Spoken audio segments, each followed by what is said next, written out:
Ipinakilala na ni Vivo ang isa pa sa new 5G smartphones nila at malaki ang chance na dumating din ito dito sa atin. At kung gusto nyo malaman ang estimated price nito, make sure na tapusin nyo ang buong video. Sa ngayon, alamin muna natin kung ano ba ang pwede niya sa atin i-offer.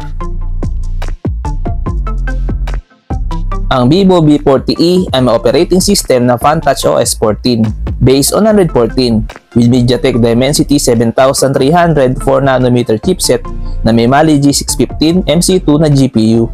Meron siyang 6.77-inch Full HD Plus curved AMOLED display with 1080 by 2392 pixel resolution.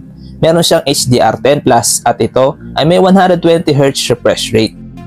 Ang smartphone na to ay may 8GB of RAM with 128 or 256GB of internal storage.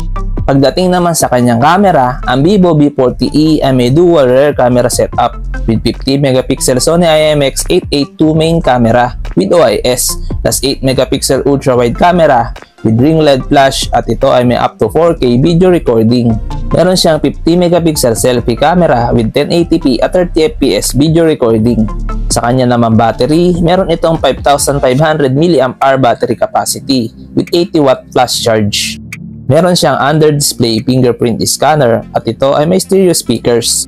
Sa dimensions, meron siyang 163.7 by 75 by 7.5mm at may timbang ito na 183 grams with IP64 dust and water resistance at ito ay may dual SIM. Sa connectivity, meron siyang 5G, dual band Wi-Fi, Bluetooth 5.4, GPS, Galileo, GLONASS, BDS, UZSS, OTG, and USB Type-C. Tara guys, alamin na natin ang kanyang price. Ang estimated price ng Vivo V40e ay around 19,400 pesos. Ito ay price conversion lamang at pwede pa ito magbago kung sakaling magiging available ito sa Philippines.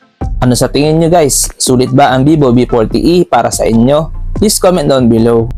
Hanggang dito na lang muna ang video natin guys. Huwag nyo nga pala kalimutan mag-subscribe sa aking YouTube channel para lagi kayong updated sa ating mga video. Maraming salamat!